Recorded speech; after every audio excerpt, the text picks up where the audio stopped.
Sir गल यह है कि जदों लोगों ने मैंडेट दिता ना आम आदमी पार्टी नूं ते भगवंत मान जी नूं लड़ाई लड़न दा ते लड़ाई तां टिल्ल दा जोर ला के लड़ांगे। चाहे वो विधान सभा के अंदर लड़नी पवे, चाहे बाहर लड़नी पवे, चाहे कानूनी पद्धर ते लड़नी पवे, चाहे कॉन्स्टिट्यूशनल पद्धर ते लड़नी पवे, चाहे धरने मुजाहरे करने पैण प्रधानमंत्री के घर दे, लड़ाई तां असीं डट के लड़ांगे। क्योंकि ना तां असीं केंद्र वालियां तो कोई 7 स्टार रिजॉर्ट वास्ते थां लेनी है, ना असीं किसी का वीज़ा अप्रूव कराउण जाना केंद्र वाले कोलों, ना असीं ईडी दियां फाइलों तो डरना ते ना ही असीं किसी ड्रग मसले च किसी नूं छुड़ाउण जाना। सो इस करके लड़ाई तां लड़ांगे, ठोक के लड़ांगे। हुण ये किन्ना क नाल खड़दे ने वो इन्हां दी ज़मीर ते इन्हां दी आत्मा जानदी है। सर अज दिल रोंदा सर। वो पंजाब जिहड़ा हर पक्षों हर चीज़ दे विच हर गल दे सरमौर होया करदा सीगा, अज काहदे सरमौर रह गया सर? काहदे सरदारी रह गई साडी? सब तो वध किहड़े सूबे दे उपर सब तो वध करजा पंजाब दे सिर है जी। सब तो वध किहड़े सूबे दे विच सब तो वध नशे दी कंजम्पशन है जी? पंजाब दे विच। यही सरदारी रह गई साडी। धन्यवाद मानयोग स्पीकर साहब कि तुसीं अज मैनूं एक बहुत ही इंपॉर्टेंट इशू के उपर बोलने का मौका दिता है। स्पीकर साहब, मैं जो लीडर ऑफ द हाउस ने जो मता लिया, मैं उसकी प्रौढ़ता करने लई ते जो केंद्र सरकार वालों पंजाब के हितों के उपर डाका मारे जा रहा है, वो विरोध के बोलने के लिए खड़ा होया। स्पीकर साहब, मेरे तो पहला सारी सत्कारयोग बुलारियां ने बड़े विस्तार के बड़िया वधिया गल्लां कीतियां ने। मैं उन्होंने सारियां दी प्रौढ़ता करदा होया मैं यही कहना चाहूँगा कि पंजाब जिन्हें पहले दिनों चाहे पार्टीशन की देश की वंड की लड़ाई होवे, चाहे भुखे देश का ढिड भरन की गल होवे वाइट रेवोल्यूशन के वेले, चाहे अतवाद नूं अगे होकर लड़ाई लड़न की गल होवे, सारे देश की लड़ाई लड़ी। उस तो बाद मैं समझदा कि जदों इन्नियां लड़ाइयां लड़न तो बाद समय दी सरकारां रहियां ते जदों 2014 दे विच देश के प्रधानमंत्री श्री नरेंद्र मोदी जी बने और उन तो पहला वो गुजरात के मुख्यमंत्री सी, उदों एक गल बड़े प्रोमिनेंटली कहा करते सीगे फैडरल स्ट्रक्चर बारे, कहा करते सीगे कि केंद्र सरकार और राज्य सरकारां ने जिहड़ियां they should work in tandem, they should work as elder and younger brother, वड्डे ते छोटे भरा वांगू उन्हां नूं काम करना चाहिए। पर जदों दे बीजेपी की 2014 तो सरकार आई है, गल्लां बातां तौर तरीके सारा कुछ ही बदल गया ते अज जिहड़ी स्टेट दे विच उन्हां दी सरकार नहीं हुंदी उहदे नाल मतरेई माल सलूक ही नहीं किया जाता, धक्के किए जाते हैं। दिल्ली दे विच जिस तरीके दे नाल दिल्ली के मुख्यमंत्री अरविंद केजरीवाल जी की उन्होंने पॉपुलैरिटी देखते 2 दिन पहले उन्होंने उपर हमला होया, 3 दिन पहला पंजाब नूं खत्म करने के मकसद दे नाल जिहो जिहा सेंट्रल सर्विसेज रूल अपलाई किए गए ने, नोटिफिकेशन की गई है। मैं समझदा कि किसी भी स्टेट नूं वो उठदा देख नहीं सकते हैगे। अज आपां जदों पंजाब की गल करदे हां ते सारी उम्र पूरे देश की लड़ाई लड़न के बाद चाहे आपां पंजाब दे नाल मतरेई माल धक्का होया SYL नूं लेके गल कर लीए, चाहे गुआढ़ी राज्यां दी इंडस्ट्री नूं इंसेंटिव दे के पंजाब की इंडस्ट्री नूं खत्म करने की गल कर लीए, चाहे समय सिर GST ते RDF दा आपदा हक आपदा रिफंड लैण दे लई सानू बार बार उत्थे सद्दे जांदे कि मंगते बन के कटोरा अगे करो, चाहे 3 खेती कानूनों के जरिए पंजाब नूं खत्म करने की गल कर लीए, चाहे इलैक्ट्रिसिटी अमेंडमेंट एक्ट 2020 के जरिए पंजाब के हकों के उपर डाका मारने की गल कर लीए, चाहे BBM के हकों की गल कर लीए, चाहे सेंट्रल फोर्सिस का दायरा 15 तो 50 किलोमीटर करने की आप गल कर लीए, तो हुण सेंट्रल सर्विसेज रूल ਜਿਹੜੇ ਲੈ ਕੇ ਆ ਰਹੇ ਨੇ, ਇਹਦੇ ਨਾਲ ਮੈਂ ਸਮਝਦਾ ਕਿ ਹਰੇਕ ਸਮੇਂ ਉਹਨਾਂ ਦੀ ਇੱਕੋ ਹੀ ਕੋਸ਼ਿਸ਼ ਹੁੰਦੀ ਹੈ ਕਿ ਪੰਜਾਬ ਨੂੰ ਖਤਮ, ਪੰਜਾਬ ਨੂੰ ਬਰਬਾਦ ਕਰ ਦਿੱਤਾ ਜਾਵੇ। ਔਰ ਇਹ ਜਿਹੜੇ ਸੈਂਟਰਲ ਸਰਵਿਸਿਜ਼, ਹੁਣ ਠੀਕ ਹੈ ਕਿ ਕੇਂਦਰ ਸਰਕਾਰ ਤੇ ਬੀਜੇਪੀ ਦੇ ਨੁਮਾਇੰਦੇ ਬੜਾ ਕਹਿੰਦੇ ਨੇ ਜੀ ਕਿ ਇਹਦੇ ਨਾਲ ਕੋਈ ਫਰਕ ਨਹੀਂ ਪੈਣਾ ਹੈਗਾ, ਪਰ ਸਹੀ ਮਾਇਨੇ ਦੇ ਵਿੱਚ ਸਰ ਜਿਹੜਾ ਥੋੜਾ ਬਹੁਤ ਵੀ ਕਲੇਮ ਹੁਣ ਤੱਕ ਦੀਆਂ ਮਾੜੀਆਂ ਨੀਤੀਆਂ ਦੀ ਵਜ੍ਹਾ ਕਰਕੇ ਚੰਡੀਗੜ੍ਹ ਦੇ ਉੱਪਰ ਬਚੇ ਨਾ, ਇਹਦੇ ਨਾਲ ਉਹ ਵੀ ਖਤਮ ਹੋ ਜਾਣਾ, ਕਿਉਂਕਿ ਇਹਨਾਂ ਨੇ ਜਿਹੜੇ 60-40 ਦੀ ਰੇਸ਼ੋ ਜਿਹੜੇ ਸੈਂਟਰਲ ਸਰਵਿਸਿਜ਼ ਰੂਲਸ ਨੇ ਉਹਦੇ ਵਿੱਚ ਕਿਤੇ परसेंटेज कोटे के बेसिस का कोई सिस्टम ही है, कोई प्रावधान ही नहीं है, और ना ही कोई एश्योरेंस दी गई है, ना ही कोई कमिटमेंट दी गई है कि तुहाडा यह कंटिन्यू रहूगा। तो उस तो बाद जो एक बारी बाहरले राज्यों के मुलाजिम एम्पलॉइज इत्थे आ गए तो हौली हौली जो कदे पंजाब चंडीगढ़ के उपर हक जताउण की गल करूगा तो उही सब तो वड्डी अड़चन बन जानी है, क्योंकि एम्पलॉइज तो जी इत्थों दे है ही नहीं गए। सो इस करके एक बड़ी कोझी बड़ी माड़ी सोच दे नाल ये सारे का सारा स्ट्रक्चर है, जो स्ट्रक्चरल चेंजिस जो हो गया तो पंजाब दे उपर जो माड़ा मोटा क्लेम हुण रह गया तकरीबन 55-56 साल के ऑर्गेनाइजेशन रीऑर्गेनाइजेशन तो बाद वो भी इन्होंने खत्म कर देना। मेरे तो पहला मेरे सारे ही सत्कारयोग साथियों ने गल की, आली साहब ने भी की कि और सीएम साहब ने भी की कि जदों कदे भी रीऑर्गेनाइजेशन हुई है स्टेट्स की, सर चाहे तो आप गल कर लीए जदों गुजरात महाराष्ट्र दे विचों निकलिया 1 मई 1960 नूं ते उदों मुंबई सी जिहड़ी ओह महाराष्ट्र कोल ही रही। उस तो बाद आपां यूपी दे विचों उत्तराखंड निकलिया 9 नवंबर 2000 नूं ते लखनऊ यूपी कोल रही, उन्होंने आपदा देहरादून अड स्टेट बनाई। इस तो बाद छत्तीसगढ़ निकलिया एमपी दे विचों 1 नवंबर 2000 नूं पंजाब दी रीऑर्गेनाइजेशन दे 34 साल बाद भोपाल एमपी कोल रह गया, उन्होंने आपदी नवीं रायपुर बनाई। बिहार दे विचों झारखंड निकलिया 15 नवंबर 2000 नूं पटना उन्होंने कोल ही रह गया, उन्होंने रांची झारखंड वाले ने आपदी अड स्टेट आपदी अड जिहड़ी राजधानी वो बनाई। इस तरीके तेलंगाना आंध्र प्रदेश के उन्होंने 10 साल का डेफिनेट पीरियड है जोड़ा वो 2024 तक डिसाइड किया। तो इत्थे पंजाब दे विच 1966 की पंजाब की रीऑर्गेनाइजेशन हुई, 1966 की, अज 56 साल हो गए, हजे तक उदों के बीजे हुए कंडे ने जिहड़े वो हजे तक आप लोग चुगी जाते हैं, हजे तक 56 साल बाद। सो इस करके ये बड़िया कोझियां चालां ने जिहड़ियां ये पंजाब के खिलाफ चलियां जांदियां रहियां ने। और मेरे तो पहला बाजवा साहब ने प्रताप सिंह बाजवा जी ने गल की, मैं थोड़ा बैकग्राउंड देना चाहूँगा कि जिहड़ा अज साडी आम आदमी पार्टी की सरकार भगवंत मान जी की सरकार मान साहब लेके आए ने, ये मता कोई पहली बार नहीं आया हैगा, इस तो पहला भी 6 बारी मते ने सर वो इस हाउस दे विच आ चुके ने। सर 18 मई 1967 दे विच आचार्य पृथ्वी सिंह आजाद जी लेके आए, सर गुरनाम सिंह जस्टिस गुरनाम सिंह की वजारत सी उदों। सर 19 मई 19 जनवरी 1970 नूं चौधरी बलबीर सिंह लेके आए, उदों भी सर जस्टिस गुरनाम सिंह की सरकार सीगी। सर 7 सितंबर 1978 नूं सर सुखदेव सिंह ढिल्लों लेके आए, उदों सर प्रकाश सिंह बादल जी की सरकार सीगी। सर 31 अक्टूबर 1985 नूं सर बलदेव सिंह मान लेके आए, उदों सर सुरजीत सिंह बरनाला जी की सरकार सी। सर 6 मार्च 1986 नूं ओम प्रकाश गुप्ता जी लेके, उदों भी सर सुरजीत सिंह बरनाला की सरकार सीगी। सर उस तो बाद 6वीं बारी 23 दसंबर 2014 नूं सर इकबाल सिंह झुंदा लेके, उदों भी सर प्रकाश सिंह बादल की सरकार सीगी।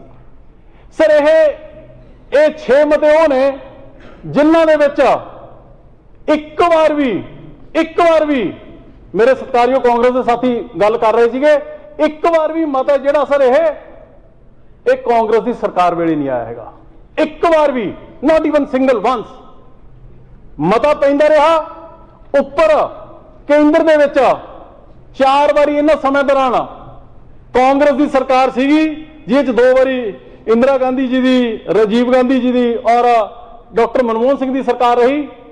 पर 24 साल, और सर मैं दसना चाहूंगा कि 24 साल 1966 जिसका पंजाब रीऑर्गेनाइज होया ना जी, 24 ਸਾਲ ਪੰਜਾਬ ਦੇ ਵਿੱਚ ਕਾਂਗਰਸ ਪਾਰਟੀ ਦੀ ਸਰਕਾਰ ਰਹੀ ਹੈ, 24 ਸਾਲ, ਤੇ ਇੱਕ ਵਾਰ ਵੀ ਮਤਾ ਪੇਸ਼ ਨਹੀਂ ਹੋਇਆ ਹੈਗਾ, ਇੱਕ ਵਾਰ ਵੀ 26 ਸਾਲ ਰਹੀ ਹੈ ਇਹਨਾਂ 1 ਨਵੰਬਰ 1966 ਤੋਂ ਬਾਅਦ ਜਦੋਂ ਦਾ ਪੰਜਾਬ ਰੀਆਰਗੇਨਾਈਜ਼ ਹੋਇਆ, 26 ਸਾਲ ਰਹੀ ਹੈ ਕੇਂਦਰ ਦੇ ਵਿੱਚ ਕਾਂਗਰਸ ਪਾਰਟੀ ਦੀ ਸਰਕਾਰ, 24 ਸਾਲ ਇੱਥੇ ਤੇ 26 ਸਾਲ ਉੱਥੇ। ਸਰ ਮੇਰੇ ਬਹੁਤ ਹੀ ਸਤਿਕਾਰਯੋਗ ਨੇ ਸਰਦਾਰ ਪ੍ਰਤਾਪ ਸਿੰਘ ਜੀ ਬਾਜਵਾ ਸਾਹਿਬ, ਮੇਰੇ ਵੱਡੇ ਭਰਾ ਵੀ ਨੇ, ਮੈਂ ਇਹਨਾਂ ਦੀ ਪ੍ਰਧਾਨਗੀ 'ਚ ਕੰਮ ਵੀ ਕੀਤਾ ਹੈ। ਇਹਨਾਂ ਨੇ ਦਿੱਲੀ ਵੀ ਇਹਨਾਂ ਨੇ ਲੋਕ ਸਭਾ ਦੇ ਵਿੱਚ ਵੀ ਬਹੁਤ ਵਧੀਆ ਕੰਮ ਕੀਤਾ ਤੇ ਇੱਥੇ ਵੀ ਉਮੀਦ ਕਰਦੇ ਹਾਂ ਕਿ ਬਹੁਤ ਵਧੀਆ ਕੰਮ ਕਰਨਗੇ ਸਾਰੀ ਕਾਂਗਰਸ ਪਾਰਟੀ। ਸਰ ਇਹਨਾਂ ਨੇ ਇੱਕ ਗੱਲ ਕੀਤੀ ਕਿ ਅਸੀਂ ਕਿਹੜਾ ਮੱਖੀਆਂ ਮਾਰੀਆਂ ਨੇ। ਸਰ ਇਹਨਾਂ ਨੇ ਮੱਖੀਆਂ ਤਾਂ ਨਹੀਂ ਮਾਰੀਆਂ, ਪਰ ਮੈਂ ਦੱਸਣਾ ਚਾਹੂੰਗਾ, ਪਲੀਜ਼ ਮਾਈਂਡ ਨਾ ਕਰਿਓ, ਕਿ ਤੁਹਾਡੀ ਕਾਂਗਰਸ ਪਾਰਟੀ ਨੇ, ਤੁਹਾਡੀ ਕਾਂਗਰਸ ਪਾਰਟੀ ਦੀਆਂ ਪੰਜਾਬ ਦੀਆਂ ਸਰਕਾਰਾਂ ਨੇ ਤੇ ਤੁਹਾਡੀ ਕਾਂਗਰਸ ਪਾਰਟੀ ਦੀਆਂ ਕੇਂਦਰ ਦੀਆਂ ਸਰਕਾਰਾਂ ਨੇ ਮਾਰੀਆਂ ਤਾਂ ਹੁਣ ਤੱਕ ਮੱਖੀਆਂ ਹੀ ਨੇ, ਮਾਰੀਆਂ ਤਾਂ ਮੱਖੀਆਂ ਹੀ ਨੇ। ਸਰ ਕਮਾਲ ਹੋ ਗਈ ਸਰ। 24 ਸਰ ਮੈਨੂੰ ਬੋਲ ਲੈਂਦੇ ਸਰ ਤੁਸੀਂ ਵੱਡੇ ਭਰਾ, ਮੈਨੂੰ ਬੋਲ ਲੈਂਦੇ, ਐ ਨਾ ਕਰੋ ਜੀ। ਚਲੋ ਹੁਣ ਸਰ ਐ ਨਾ ਕਰੋ ਜੀ। ਬਾਜਵਾ ਜੀ ਸਰ ਮੈਂ ਤਾਂ ਬਾਜਵਾ ਜੀ ਜਦੋਂ ਕਾਂਗਰਸ ਦੇ Point of order। ਨਹੀਂ ਧਿਆਨ ਕਰਿਓ, ਇਹਨਾਂ ਦੇ ਲੇਟ ਫਾਦਰ ਵੀ ਕਾਂਗਰਸ ਦੇ ਵਿੱਚ ਹੀ ਸਨ, ਉਹ ਮੱਖੀਆਂ ਮਾਰਨ ਦੇ ਵਿੱਚ ਫਿਰ ਉਹ ਵੀ ਸ਼ਾਮਲ ਹੀ ਰਹੇ। ਠੀਕ ਹੈ ਜੀ, ਤੁਹਾਡੀ ਗੱਲ ਆ ਗਈ ਜੀ। ਅਮਨ ਅਰੋੜਾ ਜੀ ਸਰ ਆ ਗਈ ਜੀ। ਸਰ ਬਾਜਵਾ ਜੀ ਗੱਲ ਆ ਗਈ, ਸਰ ਹੋ ਗਈ ਬਾਜਵਾ ਜੀ।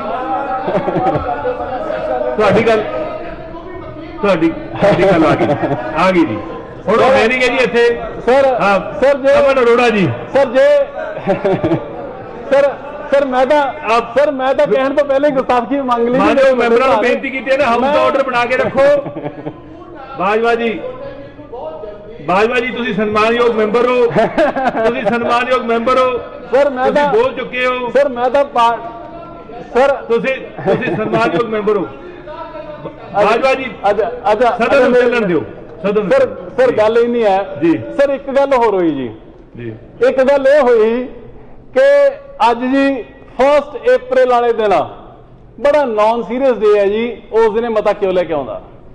ਸਰ ਮੈਂ ਪੁੱਛਣਾ ਚਾਹੁੰਦਾ ਜੀ, ਸਰ ਇੱਕ ਮਿੰਟ ਜੀ, ਮੇਰੀ ਬੇਨਤੀ ਸੁਣ ਲਓ ਜੀ, ਐ ਨਾ ਕਰੋ, ਧੱਕਾ ਨਾ ਕਰੋ ਜੀ ਆਪਦੇ ਛੋਟੇ ਭਰਾ ਨਾਲ। ਮੇਰੀ ਬੇਨਤੀ ਇੰਨੀ ਹੈ ਸਰ 70 ਸਾਲ ਹੋ ਗਏ ਪੰਜਾਬ ਨਾਲ ਕੁਝ ਮਜ਼ਾਕ ਕੀਤਾ ਚੱਲੀ ਆਉਂਦਾ ਜੇ ਇੱਕ ਦਿਨ ਨਾਨ ਸੀਰੀਅਸ ਡੇ ਦੇਣਾ। ਸਰ ਮੈਂ ਪੁੱਛਣਾ ਚਾਹੁੰਦਾ ਜੀ ਕਾਂਗਰਸ ਨੂੰ, ਭਾਜੀ ਤੋੜਦੇ ਹੋ, ਭਾਜੀ ਬਹਿ ਤਾਂ ਜਾਓ, ਉਹ ਭਾਜੀ ਬਹਿ ਤਾਂ ਜਾਓ। ਉਹਨਾਂ ਦੀ ਗੱਲ ਤਾਂ ਸੁਣ ਲਓ ਜੀ। ਸਰ ਅੱਛਾ ਬਾਜਵਾ ਸਾਹਿਬ ਗੱਲ ਹੋਣ ਦਿਓ ਜੀ। ਮੇਰੀਆਂ ਗੱਲਾਂ ਹੀ ਦੋ ਰਹਿ ਗਈਆਂ ਜੀ। ਸਰ ਦਿਨ ਨਾਨ ਸੀਰੀਅਸ ਹੋ ਸਕਦਾ ਹੈ, ਮੰਨ ਲਈ ਗੱਲ ਇਹਨਾਂ ਦੀ। ਸਰ ਇਸ਼ੂ ਸੀਰੀਅਸ ਹੈ ਕਿ ਨਾਨ ਸੀਰੀਅਸ ਹੈ, ਦੱਸ ਦੇਣ ਮੈਨੂੰ। ਇਸ਼ੂ ਦੈਨ ਵੋਟ ਇਹਨੂੰ ਐਡਰੈਸ ਕਰੋ ਜੀ।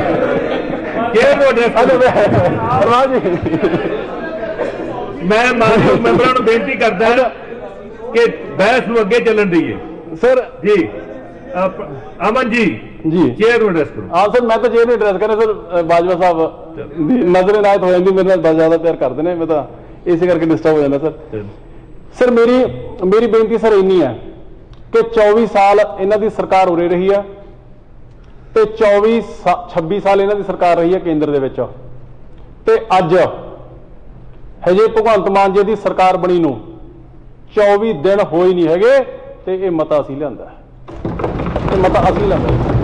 ਸਾਡੀ ਸੀਰੀਅਸਨੈਸ ਨੂੰ ਜੇ ਇਹ ਕੁਐਸਚਨ ਕਰਨਗੇ ਨਾ ਤੇ ਪਲੰਦੇ ਇੰਨੇ ਨੇ ਕਿ ਇਹਨਾਂ ਨੂੰ ਜਵਾਬ ਨਹੀਂ ਲੱਭਣੇ ਹੈਗੇ।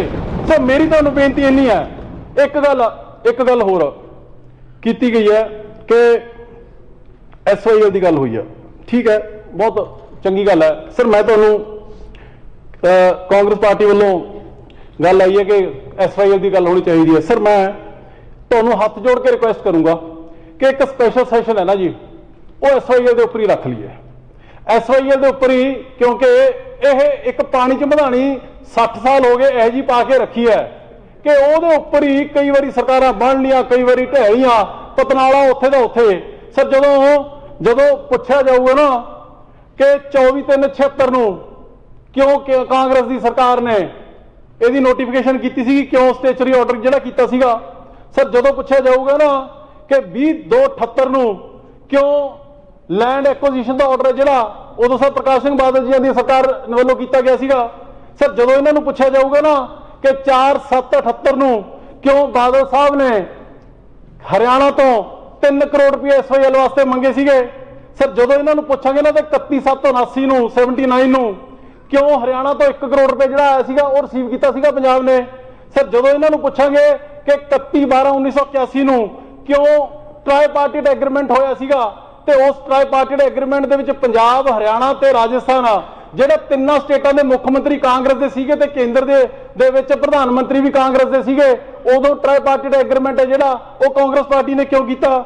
ਸਰ ਜਦੋਂ ਇਹਨਾਂ ਨੂੰ ਪੁੱਛਾਂਗੇ ਕਿ 23/4/1982 ਨੂੰ ਕਿਉਂ ਵਾਈਟ ਪੇਪਰ ਪਹਿਲਾਂ ਆਇਆ ਕਾਂਗਰਸ ਪਾਰਟੀ ਵੱਲੋਂ ਲਿਆਂਦਾ ਗਿਆ ਕਿ SYL ਕਮਾਲ ਹੋ ਗਈ ਜੀ, ਪੰਜਾਬ ਬਚ ਰਹੂਗਾ, ਪੰਜਾਬ ਪ੍ਰਫੁੱਲਤ ਹੋ ਜਾਊਗਾ, ਤੇ ਉਸ ਤੋਂ ਬਾਅਦ ਇਸੇ ਸੈਸ਼ਨ ਦੇ ਵਿੱਚ ਇਸੇ ਪਵਿੱਤਰ ਵਿਧਾਨ ਸਭਾ ਦੇ ਵਿੱਚ ਜਦੋਂ 23/4/82 ਨੂੰ ਉਸੇ SYL ਦੇ ਨੋਟੀਫਿਕੇਸ਼ਨ ਦੀ ਫੈਸਲੇ ਦੀ ਇੱਥੇ ਬੜੀ ਵਾਹ-ਵਾਹ ਕੀਤੀ ਗਈ ਸੀਗੀ ਕਾਂਗਰਸ ਪਾਰਟੀ ਵੱਲੋਂ, ਤੇ ਉਸ ਤੋਂ ਮਗਰੋਂ ਕਿਉਂ 8/4/1982 ਨੂੰ ਕਪੂਰੀ ਦੇ ਵਿੱਚ ਟੱਕ ਸ਼੍ਰੀਮਤੀ ਇੰਦਰਾ ਗਾਂਧੀ ਜੀ ਵੱਲੋਂ ਲਾਇਆ ਗਿਆ ਸੀਗਾ, ਕਿਉਂ 24/7/1985 ਨੂੰ ਰਾਜੀਵ ਲੋਂਗੋਵਾਲ ਅਕੋਰਡ ਕੀਤਾ ਗਿਆ ਸੀਗਾ ਜਿਸ 'ਚ ਦੋਵੇਂ ਧਿਰਾਂ ਬਰਾਬਰ ਦੀਆਂ ਸਾਂਝੇਦਾਰ ਸੀਗੀਆਂ, ਤੇ ਇਹ ਫੈਸਲਾ ਕੀਤਾ ਗਿਆ ਸੀਗਾ ਕਿ 2 ਸਾਲਾਂ ਦੇ ਵਿੱਚ SYL ਬਣਾ ਕੇ ਪਾਸੇ ਕਰਾਂਗੇ।